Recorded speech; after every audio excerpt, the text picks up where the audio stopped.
A recent subscriber asked if we at City Prepping ever thought about doing a video on what we got right and what we got wrong in our predictions. And I think that's a pretty interesting question to address because it gives us an opportunity for introspection and to explain to you, our community, what we are and what we're not. Based on how I present information on this channel, I am very concerned about how things are playing out. Download the Start Preparing Survival Guide to help you prepare for any disaster. I'll post a link in the description and comments section below, or visit cityprepping.com/get started for a free guide to help you get started on your journey of preparedness. If we haven't met before, my name is Chris, and on this channel we discuss emergency preparedness, aka prepping. Over the years, I wouldn't say that we've necessarily made any bold predictions. And when I say we, by the way, I mean the team that I've built for this channel that really helps with the research, the blog post on our City Prepping website, and others that really help in the process of getting videos to our channel.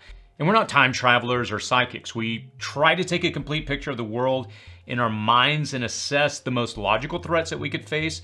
And I avoid information that I can't verify as I take the responsibility that has been given to me on this platform very seriously. Some of the things that we've been spot on with, they range from the COVID pandemic to post-election civil unrest, winter power outages, supply chain issues, and Putin invading Ukraine. And we weren't right because we had any secret knowledge from any mighty overlords. We were right because we looked at the actual facts. At least for me, the distinction here is that we rarely make a bold prediction. We're more of a warner of possibilities to come. We then break that down to define the extremities of the threat, from maybe nothing to dramatically life-changing. And you could say that we try to warn folks about the possibility of a hurricane striking during hurricane season, but we aren't really making any bold predictions about the specific date. Now, having said that, I did just say in a recent video on the Chinese lockdowns that we're gonna start to really feel the effects of that event within about 60 days of recording that video. And that's not really a prediction as much as it's just rooted in basic math. If you haven't watched the video, by the way, I'd recommend that you do. I'll post a link up in the cards above, and I would encourage you to check it out. What we did in that video is we really took the time to do the math. We run the logic. Any light research into the Chinese slowdown, it really provides numerous statistics that multiple sources can corroborate. What you'll find in that information is the average number of container ships destined for the United States each month. You'll discover the percentages that those shipments are down. You're going to look at the percentage of trucks operating in China being down, our port backlog, the status of the warehouses and drayage services, and so forth. Add to all of those loose numbers the known elements like the time that it takes a container ship on average of roughly about 27 days to reach the United States, the date the lockdown started, the current backlog at the port, and the warehouse capacity, and then just apply the fundamental laws of supply and demand. And as you can see, it's not some bold prediction that we made in that video as much as we just really did some basic math. Now, I'd love it if we had a secret source somewhere in some secret world order or embedded in a deep state government, because I'm not really fond of doing math. All kidding aside, emails from secret sources are great because you feel like you're actually getting some insider information. We all suffer from fear of missing out.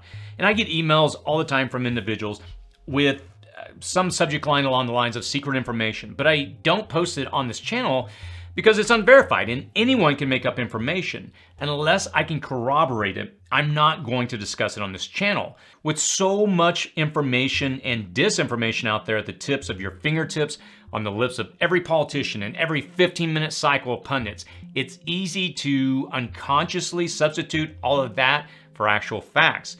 And people want the easy solution, the easy scapegoat, the sole evil cabal to blame. And I suppose that makes understanding a complex world all that much easier.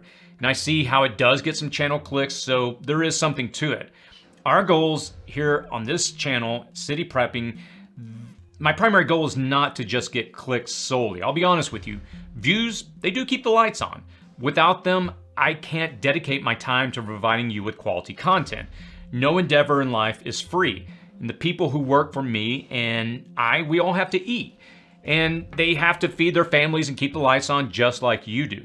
We try to do all of this on the channel with as little sensationalism as possible. Yes, we present sensational news, and how could we not? It doesn't take more than a cursory passing glance at the headlines today to see that the world is in a bit of a mess right now.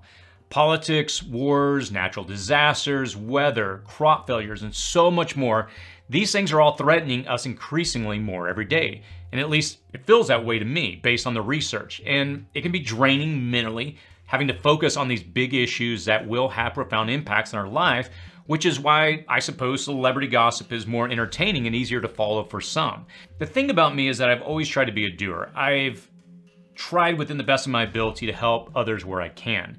And I'm not one to sit around and merely observe things that are happening around me, though there isn't anything I can do about many of the issues that we're facing.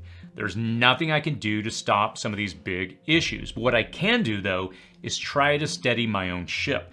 I can cultivate my own garden while the world spins into chaos. I can create my own calm and stable environment around me. And I can help others to do the same. I've worked in various nonprofits over the years, and my favorite task has always been to teach. We all have some guiding principle in our life, and my primary motivation is to try and help people over profit. While I do enjoy the financial rewards that this channel does offer, I do not elevate money over people. And as we've stated in several videos lately, it would have been much easier for me to just cash in on the current chaos and spin fear constantly into the community. But what I've tried to do instead is to focus on steadying the boat, trying to bring a sense of calm to the community that follows my own life. And I believe that this all makes us stronger. It takes the energy out of the storm that we face in some ways. What it does is it turns hurricanes into mere rain showers. So have we gotten a few predictions right over the years? I think a lot of them, yes.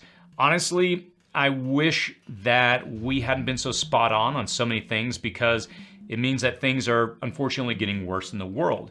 And I wouldn't say that we've gotten anything wrong per se, because I don't make any definitive statements about certain things happening, but rather what I try to do is detail the threats that have a very probable likelihood.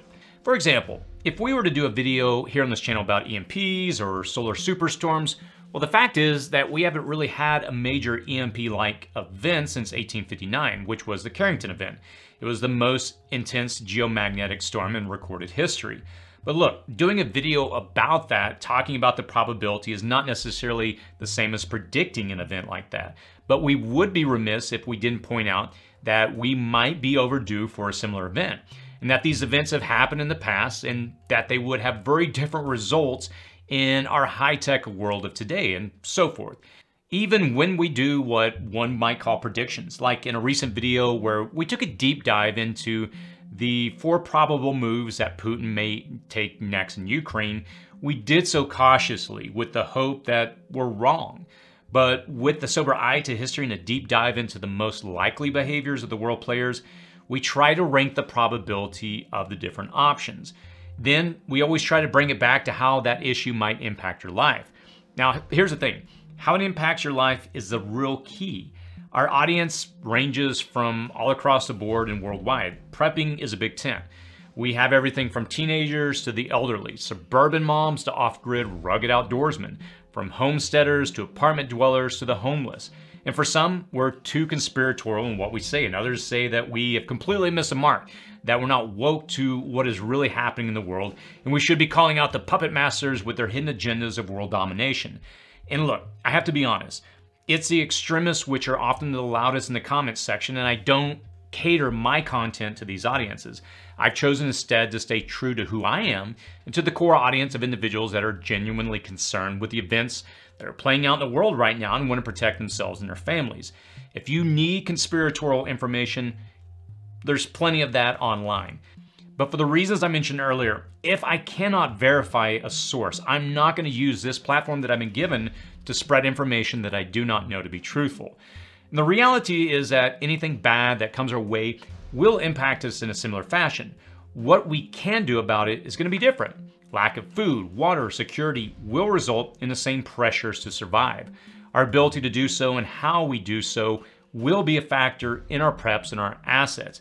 If a storm is coming and you have the luxury of just taking a trip to Cancun and avoiding it altogether, your place in life affords you the ability to do that. If you, on the other hand, can't afford to do so, maybe you can't even get out of the direct path of the storm, you have no option but to stick it out where you're at.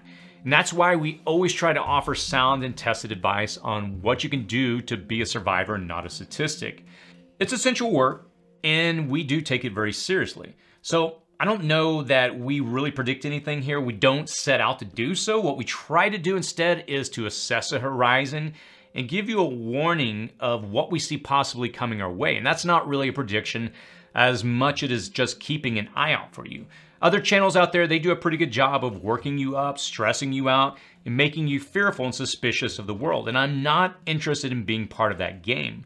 My personality is such that I like to not focus on the issues, but rather I try to focus on solutions. And that's what has driven me personally to the preparedness community. Now, that being said, if you do have some super secret insider information on some new world order, well, feel free to send me an email and tell me more about it. But I'm sorry, seriously, though we are accurate with our assessments because we try to root it in facts, history, and actual data. And you should expect the same dedication to facts, data, and history from whatever source you follow.